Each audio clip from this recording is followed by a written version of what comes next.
The area and distance problems. We now shift our focus to finding the area under a curve. So just to be clear, we have some function f of x defined on some interval from x equals a to x equals b, and we'd like to find the area between the function and the x-axis. And so you can see that we have a shaded region here. Why we want to do this is due to the fact that many applications come out of finding the area under a curve. There are many different ways that the area under a curve can represent real situations. So for now, let's just focus on finding this area. So in our first example, it says to use rectangles to estimate the area under the parabola y equals x squared from 0 to 1. So the function y equals x squared is here, and we're doing it from x equals 0 to x equals 1, and we want to find the area between the function and the x-axis. Notice that this shape is not a shape that you learn in geometry. So what we're going to do is we're going to take that region here, and in this case, I'm going to divide it up into 4 parts. So if we're going from x equals 0 to x equals 1, that's 1 total unit. If I divide that up into 4 parts, that means we're going to have a vertical line drawn at every 1/4 of a unit. So what we've done is we've focused in our attention to finding the area of each one of these smaller pieces. Now, how are we going to do that by using rectangles? Well, the idea is pretty straightforward. What we're going to do is we're going to draw a rectangle of a certain height to approximate the area of each one of these regions. And at first, this is going to be a very gross approximation. But as you will see, this approximation will get better and better. So, for example, if I want to find the area of this region right here, I need to draw a rectangle of a certain height to approximate that. So I could choose the left endpoint of that interval and draw a rectangle here. And you can see that this area of this rectangle is, of course, not the same as the entire area here. And we're actually missing quite a bit of area. Or another option is I could draw the rectangle with a height at the right endpoint of that interval. And in this case, we would get this rectangle, and we have a similar problem, right? So the area of that rectangle is more than the area under the curve. You can see we have this extra area up here. But for right now, let's just assume that this process will yield at least an approximation to this area. So if I choose to use the right endpoint of each of these intervals, then when I come to this interval here, I can draw a rectangle like so. And when I come to the next interval here, I can draw this rectangle, and then this final interval here, I've got this rectangle. And you can see that if we add up all of the areas of all of these rectangles, this is definitely going to be an overestimation to the area under the curve because we are getting all of this extra area up here. But again, for right now, we'll just go with it and we'll say this at least gives us an approximation. And admittedly, it's not a good approximation right now, but it gives us something to start with. So let's talk about finding that approximate area by using right endpoints.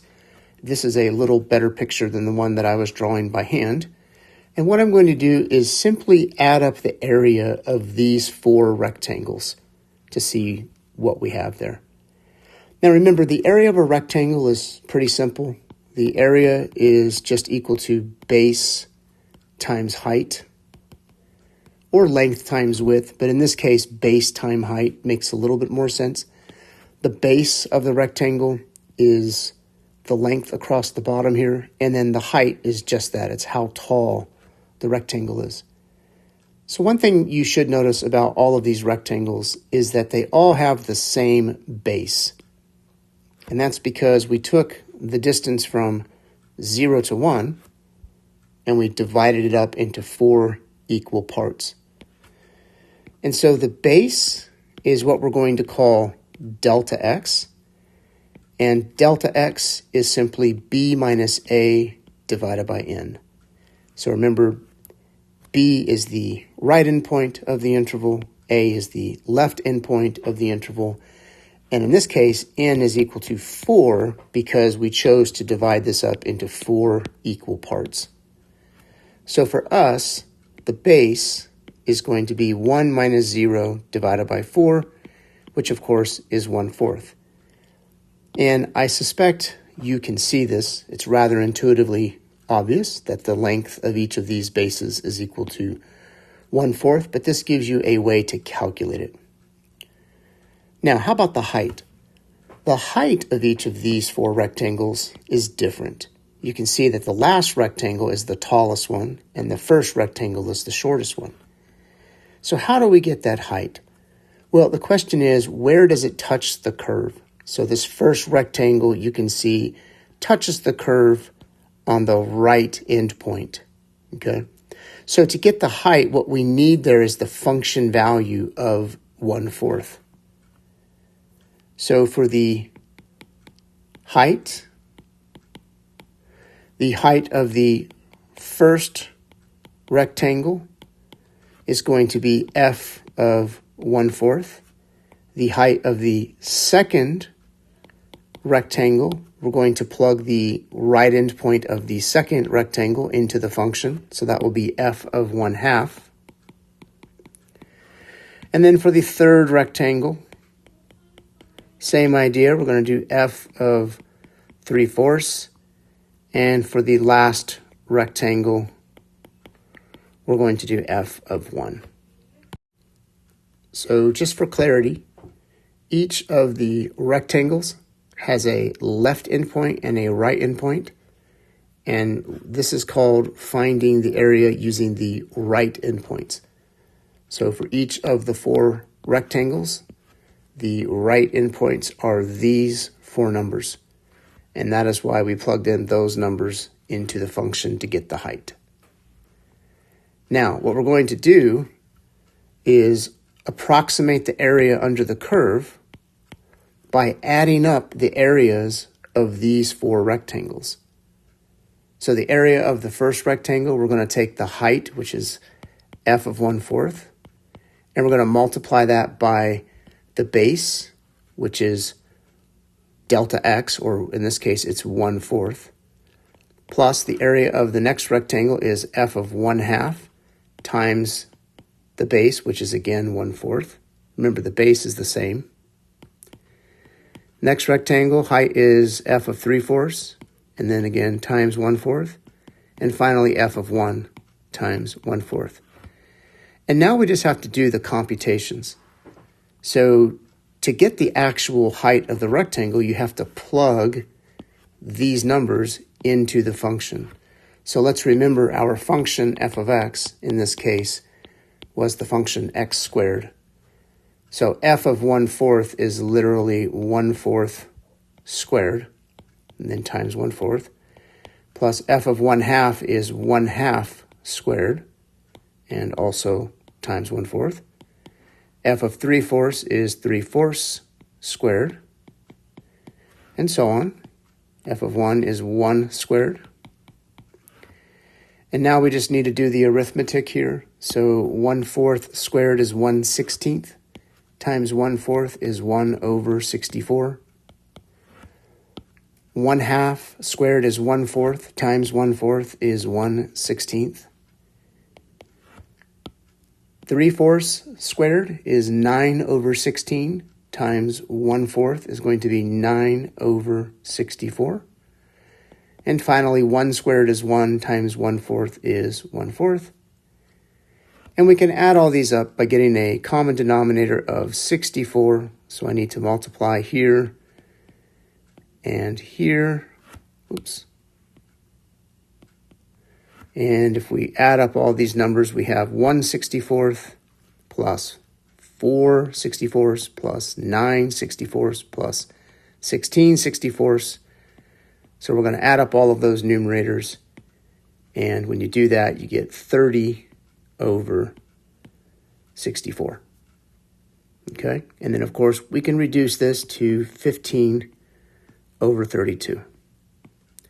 And so this gives us an estimate of the actual area under the curve. And just to be clear, in this case, this is an overestimate because, again, we can see that if we look at the area of the rectangle, there's a lot of extra area that's not actually a part of the area under the curve.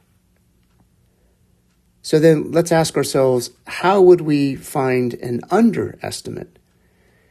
Well, of course, an underestimate in this case would just be to use the left endpoint to get the height of the rectangle. So, for example, in this last rectangle, instead of using 1 to get the height, what if I had used 3/4 to get the height? So that would make the rectangle look like this. Okay, and we mentioned this at the beginning, but this would be an underestimate. So let's go ahead and do that. Let's find this underestimate using left endpoints. So here is what it looks like. So as you can see, this last rectangle, instead of using 1 to give us the height, I'm using 3/4. The next rectangle here, I'm using 1/2 to give us the height, and then 1/4. And the rectangle here is very interesting. Since it touches 0 at x equals 0, the height of the rectangle here is actually 0. So there is no rectangle there. And that's, not common, but it happens occasionally. So let's remember that the base of each of these rectangles, which we call delta x, is equal to b minus a divided by n. Remember, b is 1, a is 0. Those are just the extreme left and right endpoints. And then we're dividing that by the number of regions that we divided this into. So we chose to divide it up into 4 parts.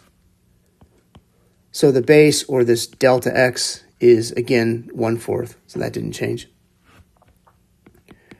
Now for the heights of the rectangles, again, there is no rectangle here. So the height of that rectangle is 0. And that's because when you plug in the left endpoint, and again, the left endpoint is 0 here, you're going to get 0. So the heights are going to be f of 0, f of 1/4, f of 1/2, and f of 3/4. So now we're using these 4 numbers to give us the heights of the rectangles.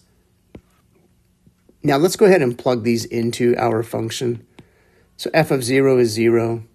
So again, we're just plugging that into the function f of x equals x squared. F of 1/4 is 1/16. F of 1/2 is 1/4, and f of 3/4 is 9/16. And then to get the approximation of the area under the curve, we are going to take each of these heights and we're going to multiply it by the base, right? Because the area of a rectangle is base times height.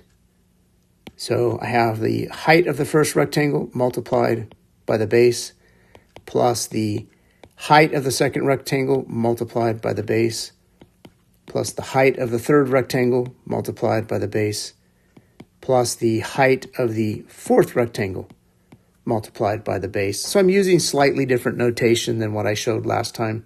Let me just zoom over to the other page here. So in the last one, I used the notation of actually, plugging it into the function. This time I figured out all the function values first, and then now I'm just multiplying them by the base. The key takeaway here is that this is not super complicated. You're just adding up the area of a bunch of rectangles. So if we do the math here, this is equal to 0 times 1/4 is 0. Next we have 1 over 64, and then 1 over 16, and then 9 over 64. And if I get a common denominator by multiplying by 4 over 4 there, we're going to have 1 plus 4 plus 9 all over 64. And this is 14 over 64, which reduces to 7 over 32. So just to summarize what we've done, we were trying to approximate the area under the function y equals x squared. And to do that, we used 4 rectangles. Here we have a height on the left endpoint, and here we have the height on the right endpoint. And according to the work that we've done, when we used left endpoints with 4 rectangles, we got a total area of 7 over 32, which is this number. And when using right endpoints for the height, and again 4 rectangles, we got 15 over 32, which is this number. We know clearly this is an overestimate because we have extra area here. And also clearly this is an underestimate because we are missing much of the area under the curve. So since we know this is an underestimate and this is an overestimate, we know for sure the exact area under this curve here has to be a number between these two numbers. Now, this is a wide gap between these two answers. So this is not a very good approximation to the area. But we can make this approximation much better. All we have to do is use more rectangles. And one final thing about the notation is when we say L4, this means the area of the 4 rectangles using left endpoints for the height. And R4 means the area of the 4 rectangles using the right endpoint for the height. Okay, now let's take a look at what happens when we use more rectangles. So this is using 8 rectangles on the same function. And I went ahead and just put down the answers that you would get. So I'm not showing the work here. But the area using the left endpoints and 8 rectangles would be this number here, 0.273475. And using right endpoints, it would be this number, 0.3984375. So I want you to notice that these two numbers are a little bit closer together. Now, why is that? Well, when you use more rectangles, for example, let's look at this one. When you use more rectangles, the amount of overestimation here is a little bit smaller than before, right? So let me just shade this in a little bit, but when you were using less rectangles, your first rectangle looked like this. So you had all this extra area there that was not actually area under the curve. So when you use more rectangles, you get less error because the regions that protrude above the curve, or over here, the regions below the curve, are smaller. Okay? So the more rectangles you use, the better this gets. Now, just to be clear, I did not show the work on doing this, but let me just outline what it would look like for the right endpoints. So the first thing you would have to do here if you were going to use the right endpoints is you would have to find out what all these numbers are, okay? So you would need to find your delta x, which we know is b minus a divided by n. This is your base. So in this case, delta x would be 1 minus 0. That's the same, but now we're using 8 rectangles. And so this ends up being 1/8. And that means that each of these rectangles has a width or a base of 1/8 of a unit. So if I start at x equals 0 and I go 1 base to the right, I'm going to be at 1/8. If I go over 1 more, that's going to be 1/8 plus 1/8, which is 1/4. And then the next one is 1/8 plus 1/8 plus 1/8, which is 3/8. And then the next one will be 1/2, and then 5/8, and then 3/4, and then 7/8, right? So if you're going to go and compute the heights here, you would have to take all of these 8 numbers and plug it into the function to get the height, and then you would have to multiply each one of those by 1/8. And I will just show you briefly what that looks like. All right, so here it is, using 8 rectangles and using the right endpoint for the height. We would plug all of these numbers into the function, so f of 1/8, and then multiply it by 1/8 plus f of 1/4, and then multiply it by 1/8. And we do this all the way across. So you can see that this is a lot of work, right? And then you would have to actually plug these numbers into the function, which is y equals x squared here. So you'd have to square each of these numbers and then multiply it by the delta x. And then finally, you would add all those up. And if you did all that here, you would get this number. So if you want, you can pause this video and see that you can come up with that answer on your own. But that is how that would be calculated. So this gets to be really, really tedious. And again, this is only 8 rectangles. You can use hundreds of rectangles if you want. All right, so let's take a look at what happens when you increase the number of rectangles even more. So the general idea is that when you use more rectangles, the estimate gets better and better. So here we have what that picture would look like using right endpoints. And here we have 10 rectangles. Here you have 30 rectangles, and here you have 50 rectangles. And what you should see is that the error, the amount of the rectangle that protrudes over the curve, gets smaller and smaller as you use more and more rectangles. In fact, here you have to really zoom in to see that that rectangle is protruding over that curve. But when you zoom out, you can see that these rectangles actually give a pretty good estimation of the total area under the curve. And you could do the same thing with left endpoints. So again, you can see the gap here, but as you zoom in on these larger number of rectangles, that gap gets smaller and smaller. And again, when you use 50 rectangles, it's very hard to see the gaps, the area that you're not counting. So even just using 50 rectangles, you get a pretty good approximation. Look at the chart over here. So using 10 rectangles, the underestimate is this value, the overestimate is this value. But look at 50 rectangles. 3, 2, 3, 4, and 3, 4, 3, 4. These numbers are really close together. So we know that the actual area is somewhere exactly between these two numbers. Look what happens when you use 1,000 rectangles. You have 0.3328 and 0.3338. So I'll just tell you that the actual area under the curve, if you were to find the exact area under the curve, it ends up being 1/3. And of course, 1/3 is the decimal point 333333 forever. So even after using 1,000 rectangles, you can see that we're getting pretty close to that exact area. Now, of course, it would be really a lot of work and not really worth it to use 1,000 rectangles. That would take you a very long time to do by hand. But a computer can be programmed to do this very, very easily. So the concept is, as we use more rectangles, the estimate gets better.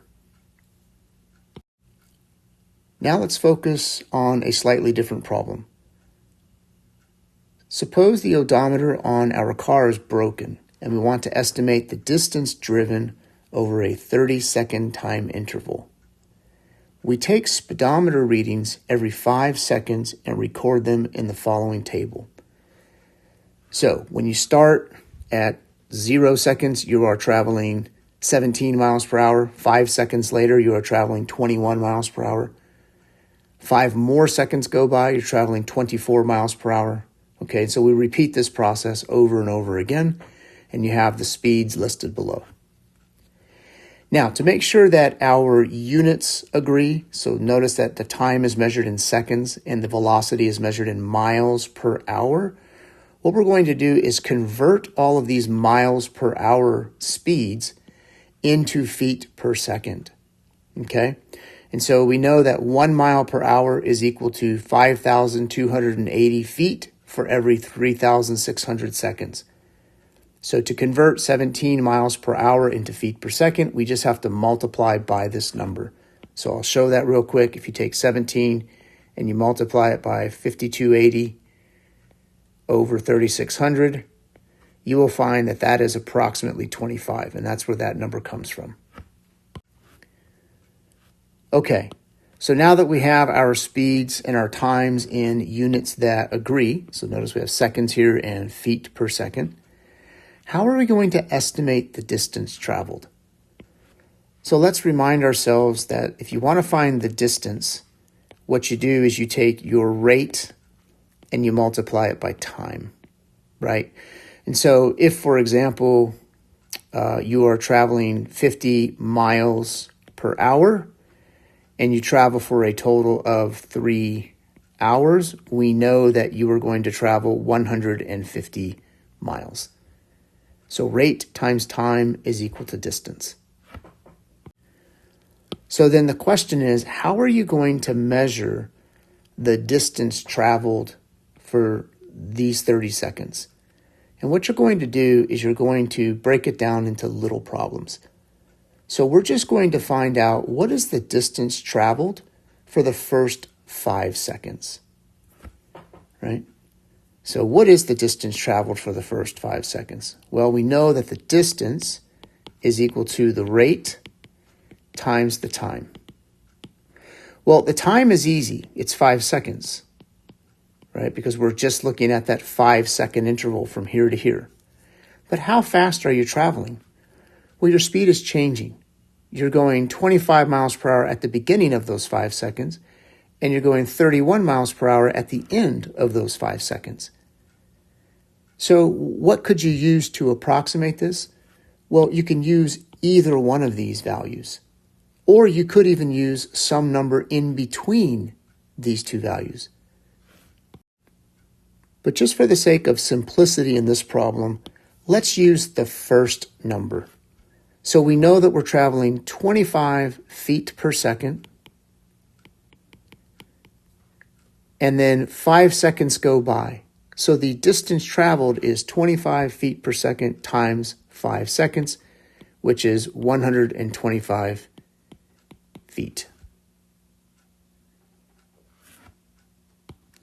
Now, how fast are you traveling for the next 5 seconds? So from 5 seconds to 10 seconds, that's another 5 seconds that go by. So again, we know the time is 5 seconds, but how fast are you going? Well, you're going 31 feet per second at the beginning of that interval and 35 feet per second at the end. But we just agreed that we're going to use the initial velocity for this. So it'll be 31 feet per second multiplied by 5, and this is 155 feet. Now, if you continue doing this for each of these intervals, you are going to get an estimate to how many total feet you travel. So again, here, just to summarize, for the first 5 seconds,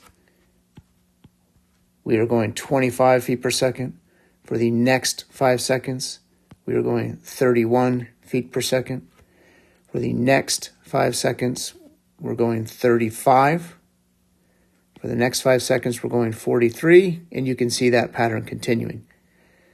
So I hope what you're seeing here is that when we go from 0 seconds to 5 seconds, we have two choices for the rate or for the velocity. I'm choosing this one. That is the left endpoint, isn't it? So again, from 0 to 5, I have two choices for the velocity. I'm choosing the one on the left.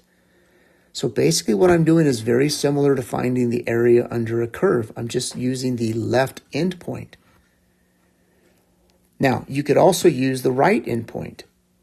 So if we had instead, for the first 5 seconds, chosen to use 31, and for the next 5 seconds, use 35, and if we do this all the way through the problem, right, then we'd be using these 6 numbers. And that calculation would look like this. So here it is, and notice that you get 1,210 feet. So depending on which velocity you choose to use, you get different answers. So we know the actual distance traveled is somewhere in between these two numbers. Let's take a look at what that would look like on a graph.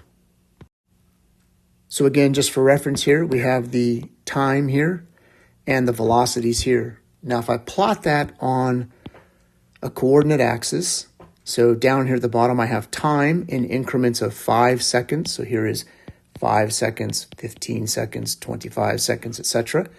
And then on the vertical axis, I have the velocity, which we're calling v. So for the first, at time equals 0, we have a velocity of 25. At time equals 5, we have a velocity of 31. At time equals 10, we have a velocity of 35, etc. So that first calculation that I did here, what I'm doing is I'm finding the areas of these rectangles, right? Because the 5 seconds, that represents the base of the rectangle. And the 25 feet per second represents the height of the rectangle. And when I multiply those together, I get the area of the rectangle. And in this particular application, the area of this rectangle is an approximation to the distance traveled. So we use this example as something to show you that the area under a curve can be applied to actual physical situations. And that's why this is so useful. And that concludes this video lesson.